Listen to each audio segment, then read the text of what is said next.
Hi everyone, Armour Pants here, and I have another video for you. This is the Tier 2 in the French line, and this is the AMX 38, and we have a complete guide for you including gameplay. As always, we will look at the tech spec first, and we will look at blitzhanger.com, a fantastic asset for all blitzers. This is the Tier 2 medium tank in the French line. And it precedes the D2, which is a heavy tank. And it's interesting because this tank actually plays like a heavy tank, and it has typical heavy tank characteristics. Therefore, if you haven't already, I would please advise you to watch the heavy tank guide that is on the channel. It'll give you all the essentials in playing a heavy tank. Will help you with this tank, but also the tanks that are coming next, the D2 and the B1. Now, this tank has 360 hit points. It has a 47mm gun, which is actually quite big for the tier 2.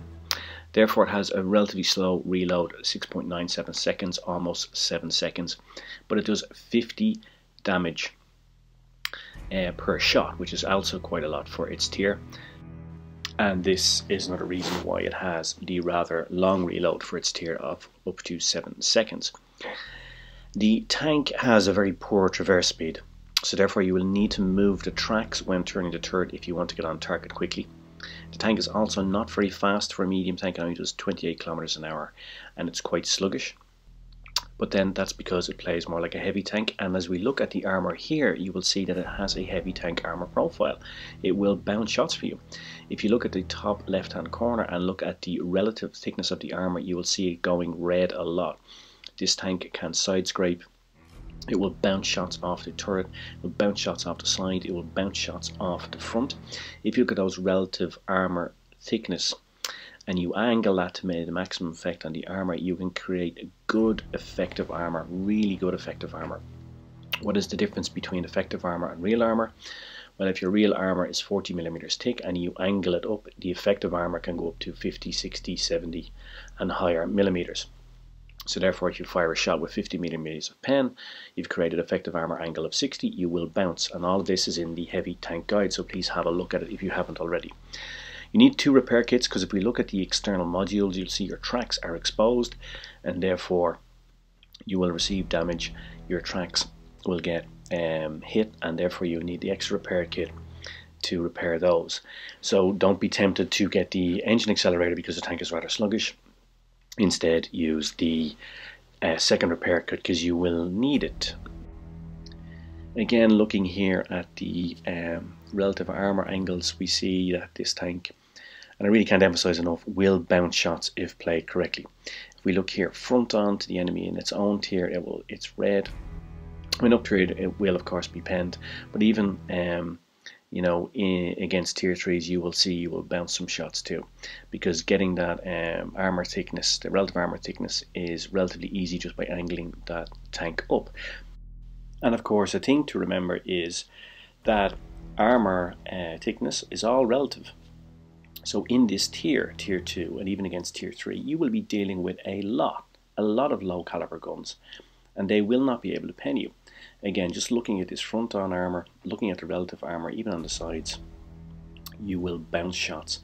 You will bounce shots from 47mm guns like your own, but lower caliber guns, you will bounce shots all day long. So, as we always say, moving is grooving, stopping is dropping, so keep that tank moving, keep the angles as acute as possible and get those bounces. We will use supercharged and refined gun in equipment. We'll use enhanced armor to get that extra chances of the bounces. And then this tank will perform very well.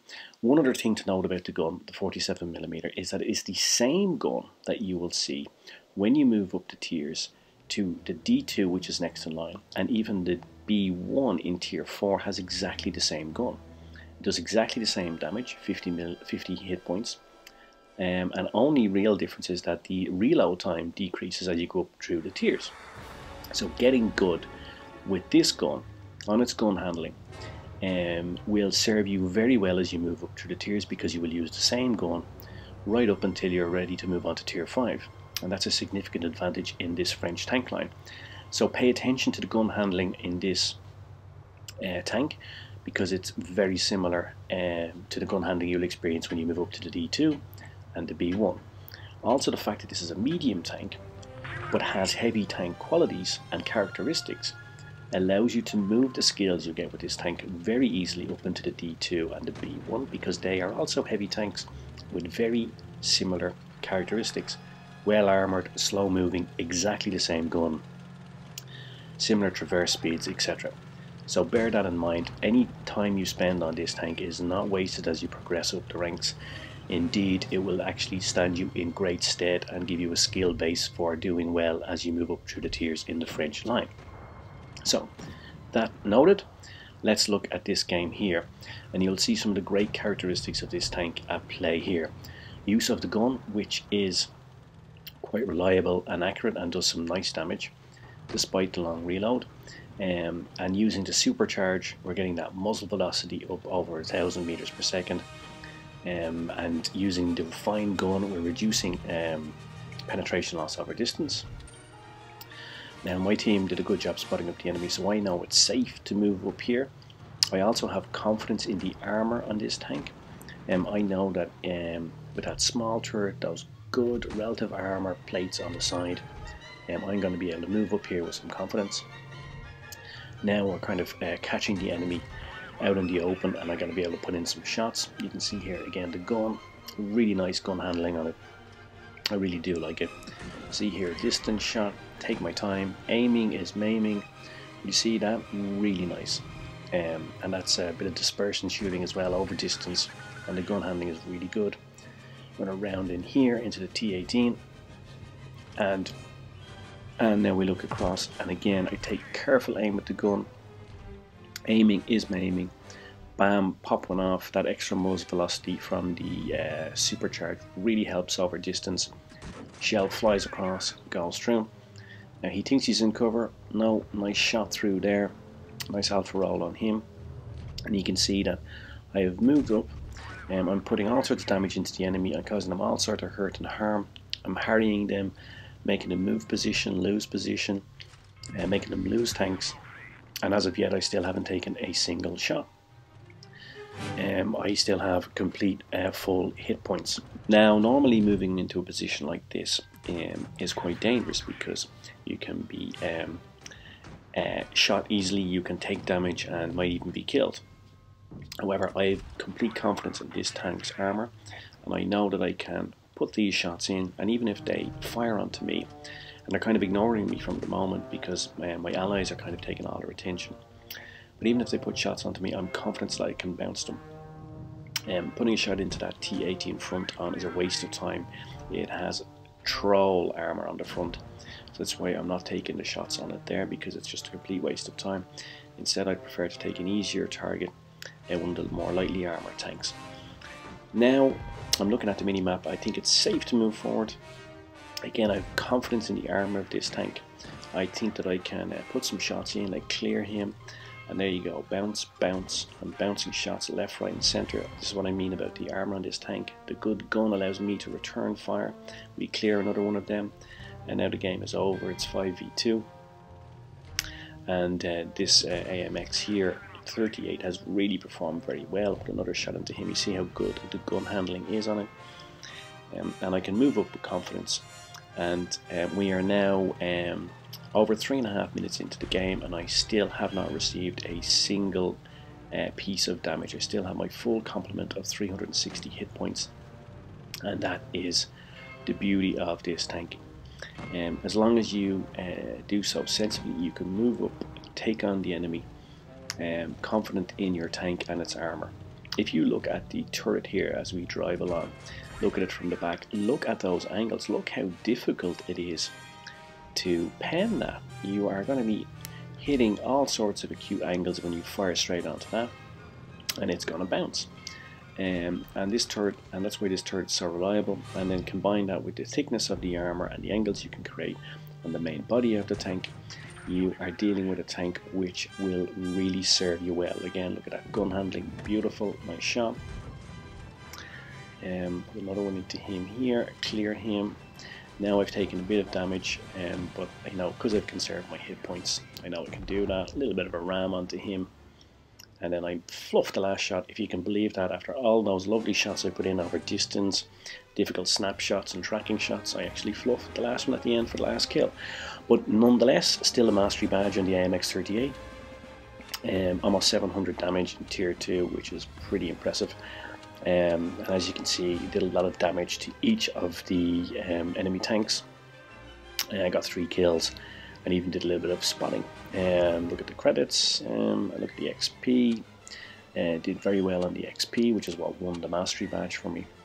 And again, looking back here, we see just how well I performed in the game, and that is the strength of the tank, allowing me to move up and to do some damage.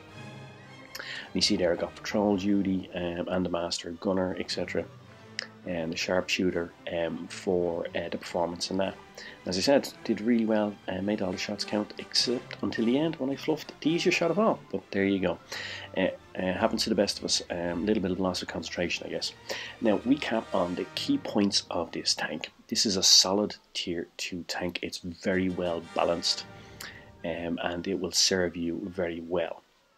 It has a great gun. It's accurate, reliable, and will do good alpha. 50 hit points plus you'll be taking from the enemy in this, which is really nice in tier 2. Use the supercharge and the refined gun, especially for firing upward distance. It will help a lot. The 47mm gun, as we said, has great pen, although it does have a slow rate of fire, but it's not that much of an inconvenience. And as we said, it's what you're going to use in the tiers that follow. The armor is good, really good, and you will bounce shots as you saw in that game. And if you angle the tank, you'll get even more bounces, because you're going to create those relative armor thicknesses which will just bounce shots all day long. It is slow, as you saw. The 28 kilometers per hour is slow, especially for a medium tank, but then as I said, it's not really a medium tank, it's more like a heavy. And its speed is really its only weakness. Apart from that, it's a really top performer.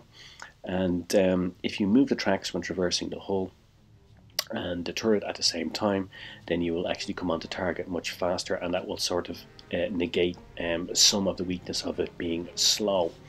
As I said, again, I can't emphasize this enough, this really plays more like a heavy tank than a medium tank. So if you haven't done so already, please do watch the heavy tank guide I have on channel. The gun and gun handling, as we said, are the same as you move up. So it's the same gun as you go to tier 3 on the D2 and to tier 4 on the B1. So the skills you get here will serve you as you move up. It's not time wasted. So cheers Mush, thanks for watching. I hope you enjoyed it. Pants off.